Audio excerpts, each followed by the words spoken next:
So students, जैसा कि हम देख रहे हैं, हम आ गए हैं आगे फर्दर 5.6 पर, बेसिक कंप्यूटर स्ट्रक्चर। पहली बात तो कंप्यूटर का रोल लाइफ में क्या है। Computer play very important role. आजकल आप जानते हैं कि हम बिना कंप्यूटर के कोई भी काम हमारा पॉसिबल नहीं है। ये कहना गलत नहीं होगा, क्योंकि आप देख रहे हैं कि जितने भी आपकी इलेक्ट्रॉनिक डिवाइसेस हैं, जो भी है, जो भी चीजें हैं, वो उस पर हम डिपेंडेंट होते चले जा रहे हैं। ऐसे ही एयरक्राफ्ट में आपके डेडिकेटेड कंप्यूटर होते हैं। पहले हमको ये समझ लेना बहुत जरूरी है कि एयरक्राफ्ट कंप्यूटर और जो आप कंप्यूटर यूज करते हैं, दोनों में क्या फर्क है। जो आप कंप्यूटर यूज करते हैं उसमें कई टाइप के आप एप्लीकेशन यूज कर सकते हैं। एयरक्राफ्ट के कंप्यूटर एक बॉक्सेस होते हैं, बॉक्सेस। उन बॉक्स में dedicated program for that particular system लगा होता है। अब यहां यह समझना जरूरी है कि मैं आपको एक बहुत छोटा सा एग्जांपल दे रहा हूं। एक सेंसर है, सेंसर का डेटा, सपोज कीजिए पिटॉट और स्टैटिक सेंसर, पिटॉट और स्टैटिक सेंसर, इन दोनों को के इनपुट जा रहे हैं एक कंप्यूटर में। उसको क्या बोलते हैं? डीएडीसी। तो डीएडीसी जो काम करेगा वो सिर्फ पिटॉट और स्टैटिक के इनपुट के बेसिस पर आपका डिफरेंट डिफरेंट वैल्यूज को देगा। किस चीज की वैल्यू होगी? PT plus PS is equal to half rho V square. तो वी की वैल्यू उसको देता रहेगा। ये प्रेशर की वैल्यू नहीं देगा, उसके लिए अलग कंप्यूटर होगा। इसी तरह के एटीट्यूड और हेडिंग के लिए अलग कंप्यूटर होगा। तो कुल मिला के हम ये कह सकते हैं कि एयरक्राफ्ट का जो आपका इलेक्ट्रॉनिक और एवियोनिक्स कंपार्टमेंट है, उसको एवियोनिक्स कंपार्टमेंट बोलते हैं। तो एवियोनिक्स कंपार्टमेंट सारे डेडिकेटेड कंप्यूटर रैक्स में फिटेड होते हैं। ये बता देना इसलिए जरूरी था। आप लोग बुक्स पढ़ते हैं, आप लोगों को लग रहा होगा कि हाँ मैं ये बुक पढ़ूंगा मेरा काम बन जाएगा। नहीं, ऐसे ये वर्क नहीं हो सकता है। मैंने शुरू में पहले दिन आपको बताया था, आप एक भी चीज मिस करेंगे तो प्रॉब्लम होगी। पहले मॉड्यूल से दूसरा मॉड्यूल हर हालत में कहीं ना कहीं मिला होगा, तभी सीक्वेंस में सीक्वेंस बनाया गया 5.1 5.2। नहीं तो बोल रहे मॉड्यूल 5 खत्म। ये किस लिए बनाया गया कि सपोज आप हमारा एक मॉड्यूल मिस करते हैं तो आपको लगा अरे ये चीज तो बताई नहीं, वो पहले मॉड्यूल में ऑलरेडी डिस्कस हो चुकी है। ओके, तो अब हम आगे बढ़ते हैं बेसिक कंप्यूटर स्ट्रक्चर पे। तो सबसे पहले हम बात करेंगे a computer accept digital information. Digital information means computer में आप कुछ भी फीड करते हैं तो वो डिजिटली फीड होता है। डिजिटली मीन्स कोई भी आपका कंप्यूटर जो अंडरस्टैंड करेगा, जो आईसी अंडरस्टैंड करेगी, तो बेसिकली वो आपका डिजिटल फॉर्मेट में ही अंडरस्टैंड करेगी, 0 1 इस टाइप से अंडरस्टैंड करेगी। Process as per set of instruction are provided as result. अब क्या होता है, आपने सपोज फीड कर दिया, फीड करने के बाद एक कंप्यूटर में सेट ऑफ इंस्ट्रक्शंस रहते हैं। जैसे आपने 2 डाला, फिर प्लस डाला, फिर 3 डाला, तो माइनस तो नहीं करेगा ना। इसका मतलब अगर आपने एक सिंबल डाला है तो उसके लिए ऑलरेडी उसमें प्रोग्राम पड़ा होगा। ठीक है। So computer found on board aircraft are used to provide control, flight management. सारा का सारा कैलकुलेशन पहले पायलट को करना होता था। उसमें whisker of chance of the error, अगर कोई मिस्टेक हो गई तो एयरक्राफ्ट का एक्सीडेंट पॉसिबल बहुत हो सकता था। बट अभी जब आपने क्या किया, कंप्यूटर फीड कर दिए, तो एग्जैक्ट टाइमली मैनर में पायलट को गाइड कर देता है कि you have to do this procedure. तो navigation, communication, identification, caution and warning and other essential function. तो आप समझ सकते हैं कितना बड़ा रोल, मेजर रोल आपका कंप्यूटर का है। अब आ जाइए, यहां पर हमने आपको ग्राफिक्स दिखाई। इस ग्राफिक्स में बता रहे हैं आपको, सपोज कीजिए what is the structure of the computer. ये आप देखिए, computer consist of the CPU, that is central processing unit, main memory and input output system. यहां ये कहना गलत नहीं होगा, जो सेंट्रल प्रोसेसिंग यूनिट आप देख रहे हैं रेड कलर की, सारा का सारा इंस्ट्रक्शन इसके अंदर होता है। अब आ जाइए आपका इनपुट आउटपुट सिस्टम। इनपुट क्या आपका? कीबोर्ड या सेंसर। आउटपुट क्या है? Display unit. तो डिफरेंस आपको यहां समझ में आ रहा होगा, जो आप अपना कंप्यूटर है और जो एयरक्राफ्ट का कंप्यूटर है। यहां पर कीबोर्ड को हटा के सेंसर लग जाते हैं, सीपीयू की जगह आपके कंप्यूटर बॉक्सेस हो जाते हैं, जैसा कि मैंने आपको बताया, एडीसी, डीएडीसी। उसके बाद डिस्प्ले के लिए कहां पर आपका चला जाता है? डिस्प्ले यूनिट्स पर। जैसे यहां पर आपका किस पे आ जाता है, जो आपका जो भी डेस्कटॉप का सिस्टम है उस पर आ जाता है। So computer consist of CPU, main memory and input output system. Main memory से आपका जो भी डाटा इसको रिट्रीव करना, लेना है, स्टोर करना है, सारा कुछ मेमोरी में जाएगा। प्रोसेसिंग, ब्रेन का काम कौन करेगा? आपका मेन सीपीयू करेगा। ओके, अब आ जाइए आपका आईओ। अब यहां ये कहना गलत नहीं है कि आपका सीपीयू और रैम रोम ये एक ही कार्ड में होता है। जैसे आपके ब्रेन में क्या होता है, कोई चीज प्रोसेस भी कर रहे हैं, साथ में कुछ स्टोर भी कर रहे हैं। रिकॉल करते हैं तो कहां से करते हैं? यहां पर तो मेमोरी नहीं होती, मेमोरी यहां पर होती है। ऐसे ही ये पूरा का पूरा सिस्टम होता है। तभी सीपीयू बॉक्स के अंदर आपको कार्ड दिखता होगा कि यहाँ बहुत सारे कार्ड्स होते हैं।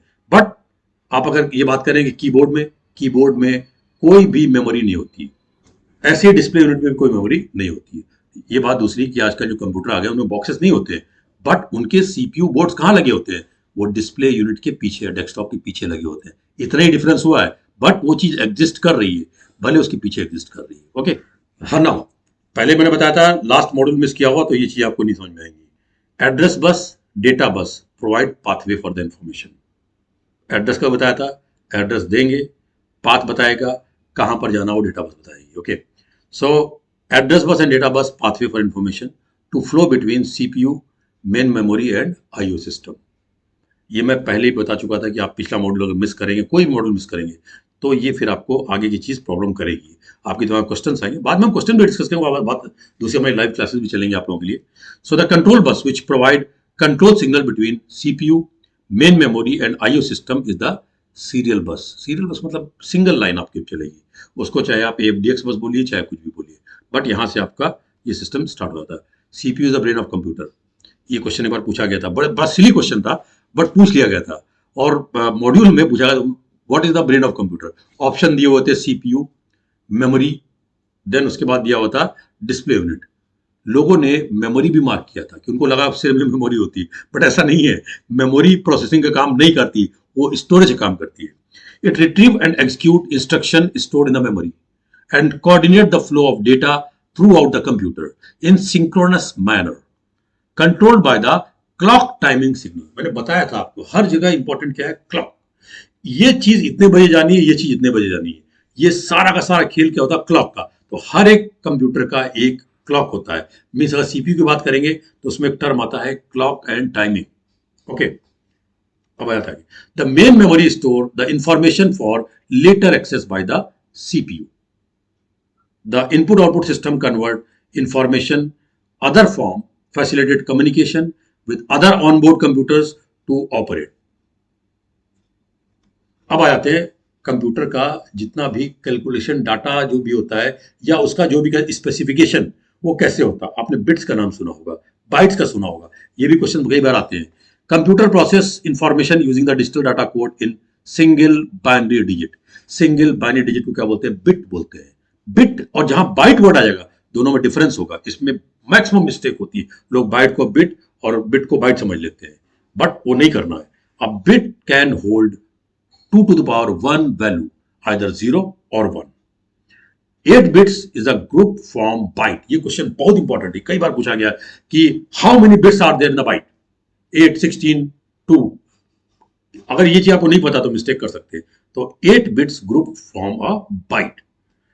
A byte can hold 2 to the power 8 or 256 value। Bits are grouped together to form words। अब इसमें एक चीज आती है 1 KB, इसका मीनिंग क्या है, 1000 byte. 1 MB is equal to, आपका बाइट आप देख रहे हो यहां पर लिखा हुआ है। ओके, ये आप देखिए, ये इसको ज्यादा याद करने की जरूरत नहीं है, जस्ट पता होना चाहिए। ये 1 KB, 1 MB एंड 1 GB। एक चीज तो क्लियर है, अगर 1 KB की बात करो तो 100 बाइट्स, 1 MB की बात करो 1000 KB, 1 GB की बात करो 1000 MB आ जाएगा। ये इतना अगर पता तो काफी है, ये इतना तक के आप में पूछा जाता है और आपको इतना पता होना चाहिए, हम एक्सपेक्ट करके चल रहे हैं। ओके, नाउ आ जाते हैं सॉफ्टवेयर पर।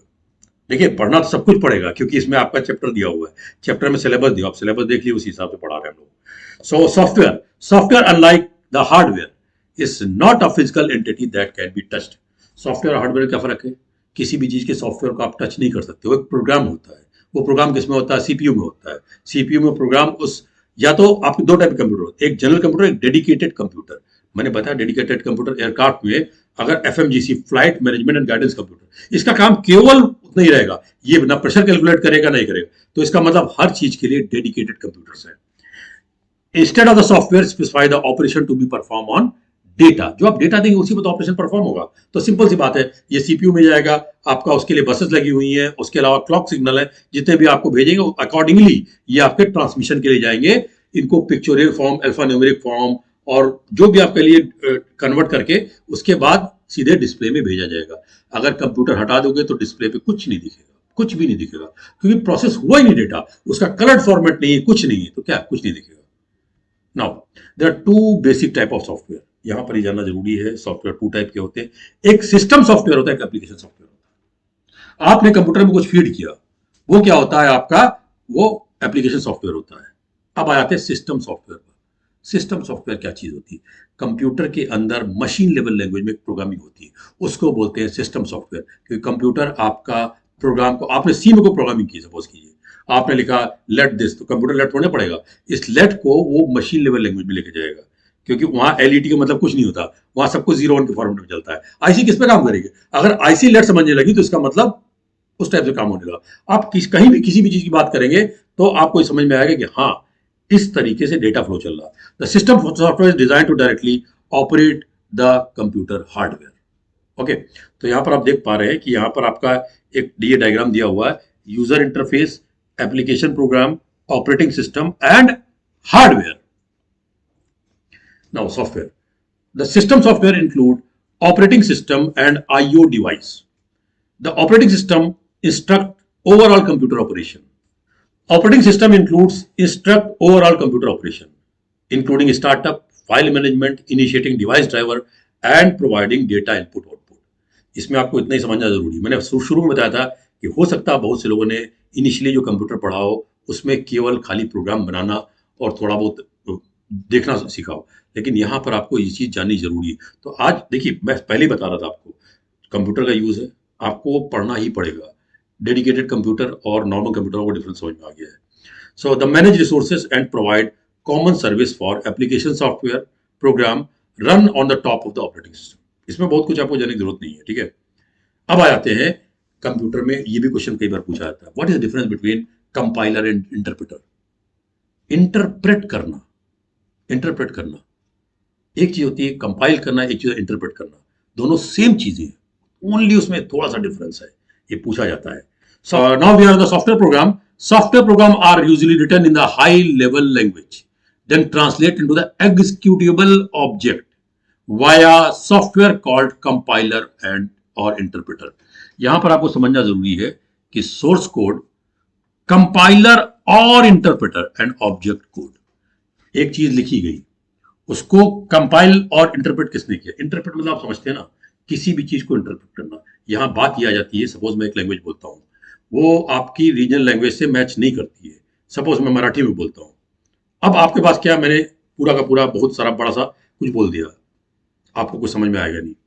मैंने एक लाइन बोली, आपने रुक गया, आपने उसको अपने मोबाइल में टाइप किया, उसका कन्वर्ट किया, कन्वर्ट करने का आपने देखा इसका हिंदी क्या होगा या इंग्लिश क्या होगा।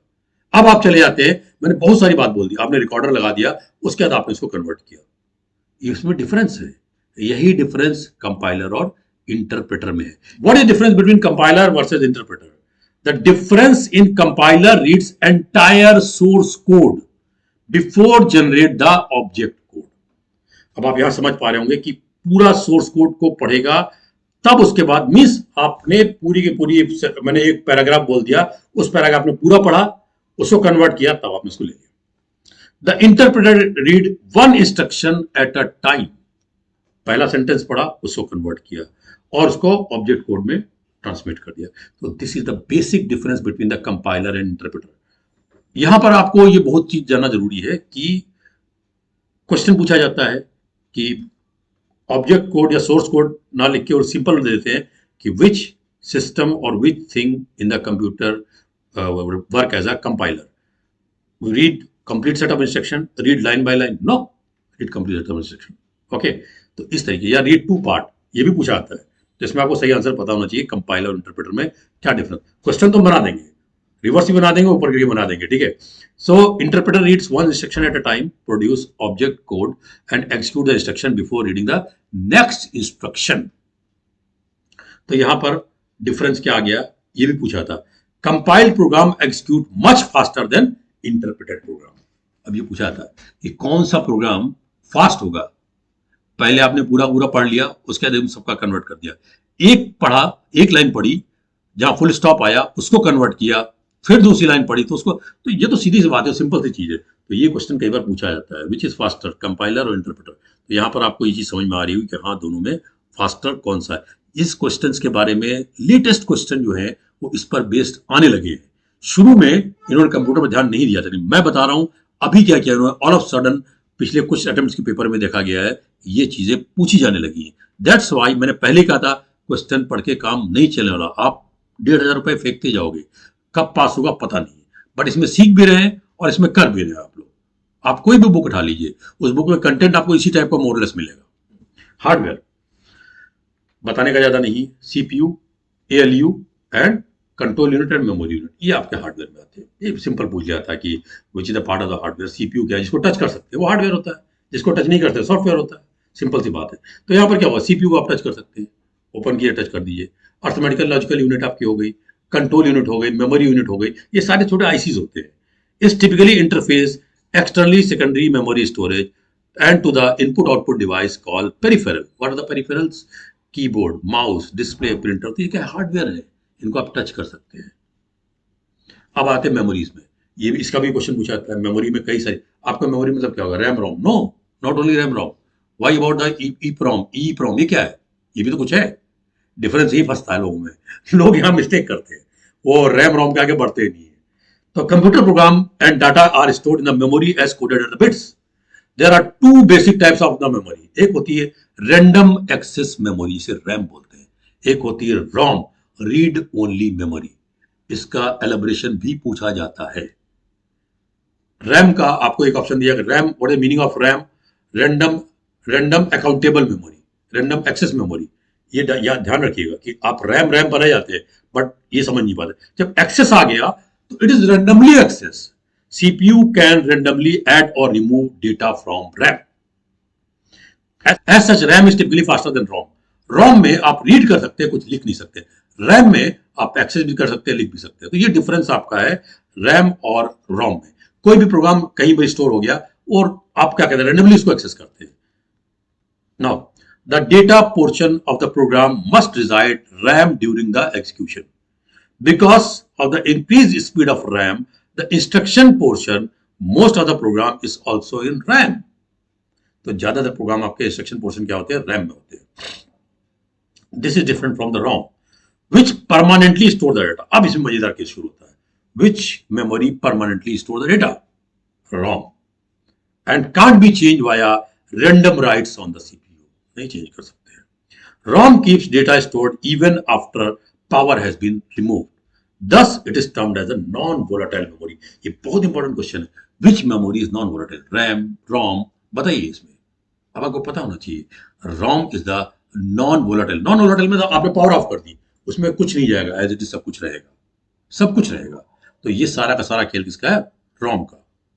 अब आ जाइए, ROM chips are manufactured with the object code stored on the chips and this is known as a firmware. इसको फर्म रखी ना, इसको firmware बोलते हैं। अब आते हैं, a variation of ROM and programmable read-only memory. PROM chips that manufacture blank with no instruction set. PROM are programmed after manufacturing by plugging them in the PROM programmer, where setting of each bit is locked and ordinary PROM can't be changed once it's programmed. अब आते हैं, एक और चीज आ गई, PROM। क्या difference है, क्या समझ में आया? प्रोम और रोम में, रोम में तो कुछ नहीं कर सकते हैं, प्रोम में पी वर्ड आ गया, प्रोग्रामेबल, मतलब इसमें क्या कर सकते हैं, प्रोग्राम कर सकते हैं, सब्जेक्ट टू द कंडीशन, अगर आप उसको इरेज करके ब्लैंक कर दें तो। ठीक है, कैसे करते हैं, दो मेथड होते हैं। एक होता है प्रोम में आपका ऑप्टिकल विंडो होती है, उसको ओपन करते हैं, डेटा पूरा इरेज होता है। दूसरा होता है E PROM, electrically erasable programmable read only memory, electrically signal भेज के डेटा को इरेज करते हैं। कहाँ यूज होता है ये, कहाँ पर यूज होता है? कहीं रिमोट एरिया में आपने कई सारे प्लांट देखे होंगे जहाँ पर जाके आपको प्रोग्राम अपडेट करना है, तो या तो वहाँ पर जाइए, स्टेक और साइलो पे चढ़िए, पूरा कंप्यूटर बॉक्स, वो ऐसा नहीं करते हैं। तो जितने प्रोग्रामर्स होते हैं वो आते हैं, यहीं से पता उनको किस आईसी में उनको प्रोग्राम को ऐड करना, सपोज कोई नया डेटा ऐड करना, नया सिग्नल ऐड करना, तो उसमें प्रोग्राम को क्या करते हैं, नया प्रोग्राम डाल देते हैं, खत्म बात। तो this is the basic difference between the PROM, ROM and EEPROM। अब आते हैं erasable PROM. Erasable PROM can be reprogrammed, filed ultraviolet light और इलेक्ट्रिकली इरेजेबल। मैंने बताया था, ऑप्टिकल विंडो होती है, आप आईसी खोलें, कई आईसी आती है, ऊपर उसमें लगा होता है चिप, एक स्टिकर लगा, उसको हटाएंगे तो सारा का सारा डाटा वॉश आउट हो जाएगा। ये कहाँ लगती है? जहां पर आप इजिली एक्सेस करके उसको ओपन करके दोबारा प्रोग्राम कर सकते हैं। And can be block, erase and byte return the computer while it's running. Flash memory. Flash memory is faster than EEPROM. Also allows memory to be erased and reprogrammed into the block of the memory. So this is the difference between the ROM, RAM, EEPROM, EEPROM. इसमें आपको मैं last में बताऊंगा इसमें क्या important question होता है। एक क्वेश्चन यही पूछ लिया था आपका, EEPROM क्या है, कैसे डाटा इरेज करोगे उसमें इलेक्ट्रिकली। EEPROM क्या है, डाटा कैसे, इसमें क्या होता है, अल्ट्रावायलेट लाइट फॉल करेगी चीजें। अब आता है फ्लैश मेमोरी एंड EEPROM में कौन सा फास्टर है, flash memory faster, flash. Okay, अब आ जाइए। EEPROM and flash are used for application that require periodic updates. ये देखिए यहाँ पर एक और क्वेश्चन बन गया, for periodic update which memory is important, that is the EEPROM। Periodically आपको चेंज करना है, such as operational flight program, flight के ऑपरेशनल प्रोग्राम को चेंज करना है, तब डीजीसी ने बोल दिया नहीं ये डेटा आपको ऐड करना है, तब आप क्या करेंगे, पूरी आईसी चेंज करेंगे? नो, रीप्रोग्राम कर देंगे, खत्म बात। डीजीसी ने बोला नहीं हमको अब ये पैरामीटर और चाहिए आपका SSFDR में, तब आप क्या करेंगे बताइए? ऐसा तो नहीं करेंगे SSFDR को लेकर जाएंगे, वेंडर को भेजेंगे, वेंडर नया SSFDR देगा, नहीं, वो सिंपली आपको क्या करेगा, एक फ्लैश कार्ड पकड़ा देगा या आपको बता देगा कि ये प्रोग्राम भेज रहे हैं, इसको सीधे इंसर्ट करके प्लग इन करके चेंज कर सकते हैं। तो इलेक्ट्रिकली इरेज करके नया प्रोग्राम डाल दिया आपने। Okay, so which control overall avionics system. Other type of the non-volatile memory include secondary data storage, such as rotating hard disk drive and solid state flash hard drive. ये भी use होते हैं। So IC use होती है। The CPU is essentially a microprocessor contained within the IC. IC is the integrated circuit. ICs are nothing more than complete digital electronic circuit constructed in same basic location. अब आ जाइए, the location is known as a chip और processor, microchip और microprocessor, TTL transistor transistor logic और CMOS complementary metal oxide semiconductor circuit are manufactured and manufactured on tiny thin silicon semiconductor wafers. Aircraft computer, the only difference between the business and personal computer and aircraft computer, flight and navigational computer lie the environmental data that computer is designed to operate, the type of the external serial data bus system that are interface and external hardware device and use the control and display of the computer system. इसके बारे में बहुत ज्यादा जानने की जरूरत है, difference already हमने very short and sweet form में आपको बता दिया। तो यहाँ पर हमारा एक मॉड्यूल और खत्म होता है, दैट इज 5.6। मैं फिर बता रहा हूं, मैंने पहले ही कहा था कि अगर आप सारे मॉड्यूल्स को देखेंगे तो आपको उसका एडवांटेज बहुत मिलेगा। कोई मिस किया तो अगला मॉड्यूल कंटिन्यूएशन में नहीं आ पाएगा। अब इसमें बहुत सिंपल सी चीज है, मैं आपको बताना चाह रहा हूं, आपको क्वेश्चंस तो बहुत सारे साइट से मिल जाएंगे, लेकिन स्टडी मटेरियल कहीं नहीं मिलेगा। आप स्टडी मटेरियल मिलेगा भी तो आपको पढ़ाने वाला नहीं मिलेगा। आप एक भी जगह बता दिए जहां पर चीज को आपको ऐसे डिफाइन करके मॉड्यूलस पढ़ाया गया। हार्डली आपका टाइम कितना लगता है, ये मॉड्यूल कितनी देर में खत्म हुआ? मैक्सिमम 15 से 20 मिनट। दिन में आप अगर 15 से 20 मिनट एक बार दे दोगे तो एटलीस्ट आपका 60% काम तो ऐसे ही हो जाएगा। बाकी तो हम क्वेश्चन और सब डिस्कस करेंगे। तो for that bye bye, all the best, take care.